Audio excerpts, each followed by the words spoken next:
The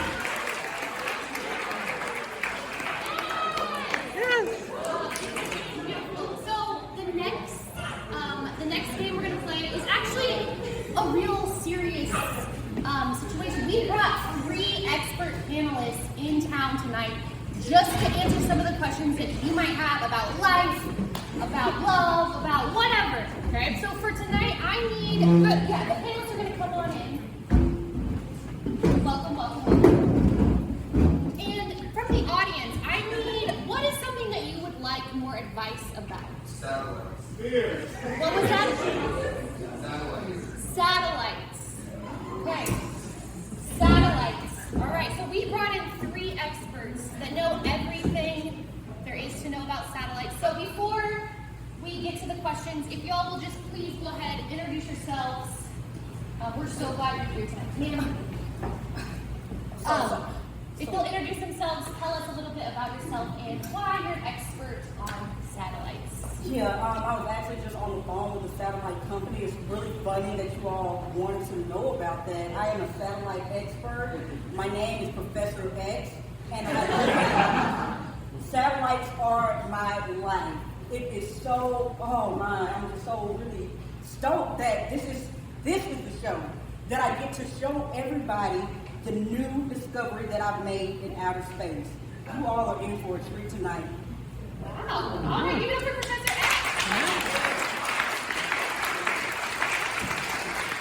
Thank you for being here. And if you'll go ahead and introduce yourself as well. Namaste, namaste, guys.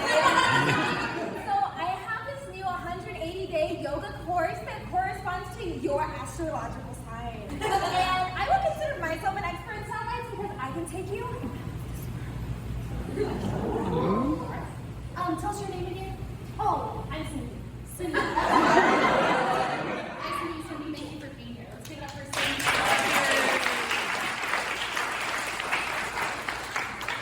Sir, yes. Welcome.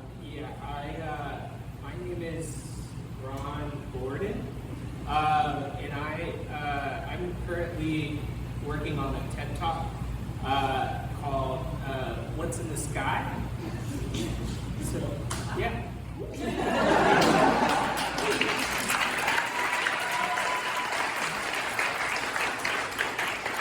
think a little taste, we're a little intrigued. I'm glad you're here. Let me get one question. What is something you'd like to know about satellites? How many Starlink satellites are going to be up there? A little louder in the back. How many Starlink satellites are going to actually be up in space? How many Starlink satellites. Starlink. Oh yeah, Starlink satellites are going to be up in outer space. Starlink. So tell us about those Starlink satellites. Yeah. Before I actually tell you about the Starlink satellites, I really want to tell you why I'm standing up. You probably see all my panelists over there sitting down, and I get it why they're sitting down. But me, as Professor X, I never sit down. I'm always ready to tell you about these Starlight satellites that you're actually asking about. So, I don't know how much you all know about them. Probably not a lot. You're here, right? But they were invented in like the 1800s. Mind blowing. So some of my counterparts back over at NASA, that's who I work for. Actually, I own it. I just say I work for them because who wants to humble brag all the time? Anyway, back to what you're asking. It's so rudimentary what you're over here asking. Anyway, Starlight satellite. So you really want to know about them. They've been up there since the 1800s. We really never knew anything about them until I came around. Professor X, my cohorts over there, when they went into outer space, I snuck on that ship. And I got out, I snuck out, and I was all around space. All up and through that shit. Yeah.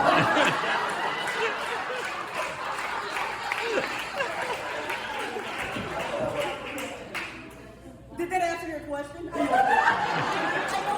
know it did. You're welcome. No problem.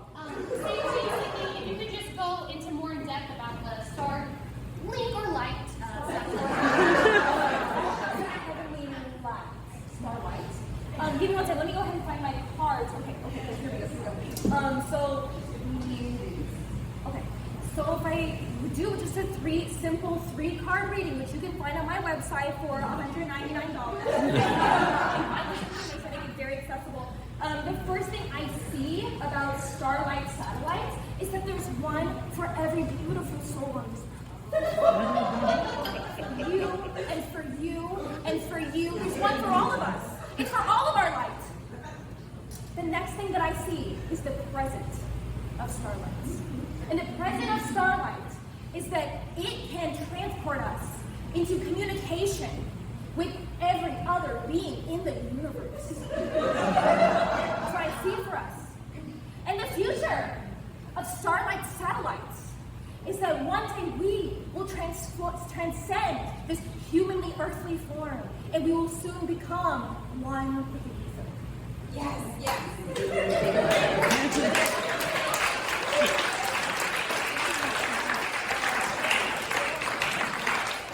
Okay, Ron. Same question. Yeah. Well, that was some really good advice. I think the problem is that you're asking the wrong question. I think the question that you should be asking is, how many aliens are in the sky? Like, have you ever thought about how many there are up there? And the satellites are just a distraction. They don't want us to see the UFOs, you know? And so I just wanted to come and talk. It just kind of, really, I just want to warn everyone. The aliens, they're coming. The government doesn't care. They're just throwing things up in space so we're not ready. We're not going to be ready. So yeah, I think that's a better question to be asking more than about satellites is, how many aliens are in the sky? Thank you, Ron.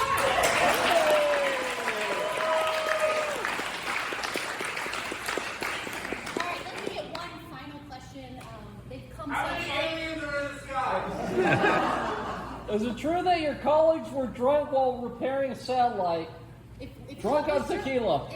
Let me raise it. Let me get a hand raised. I love these questions, though. Yes, over here. What was Twinkle Twinkle Little Star's true intentions?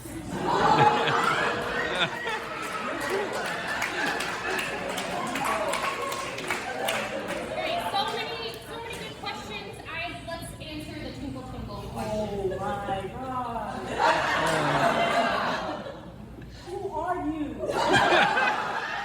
That question has been with us since the test of time. The intentions of Twinkle Twinkle Little Star was not to provide us with light.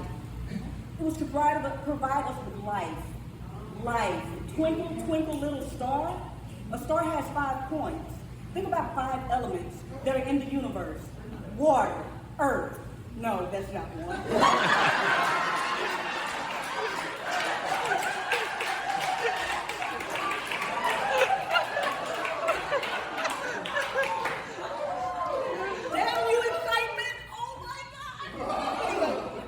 Water, air, ground.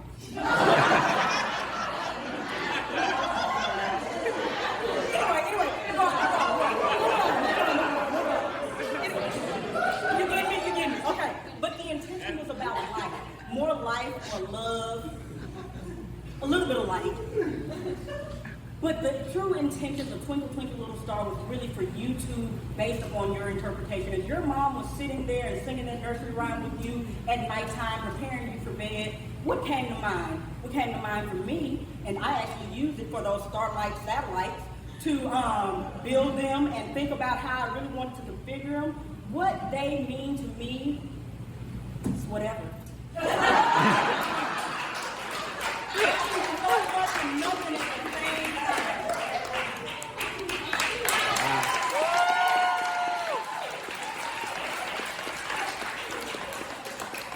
All right, Cindy, please. Yes. Part of me completely agrees with Professor X because that was so profound, and I know that you learned that when you came to my yoga retreat last year in Brazil, and all of you should come too so you can learn where the twinkle twinkle little star really lies, and it's inside all of our hearts. And it's not a little star, no, it is the biggest star of all time, and all our light when we are gone from this earth will go into the biggest star and become one. And that is truly twinkles within us.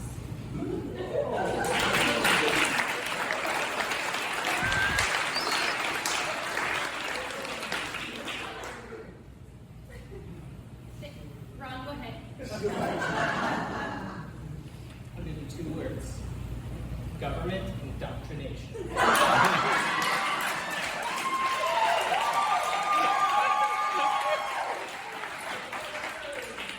Twinkle, twinkle, little star, is it in your heart? It's in your brain.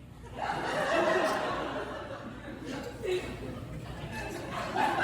there to desensitize you to this aspects of space that make us think about aliens.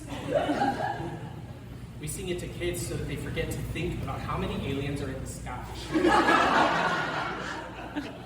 That is the most important thing.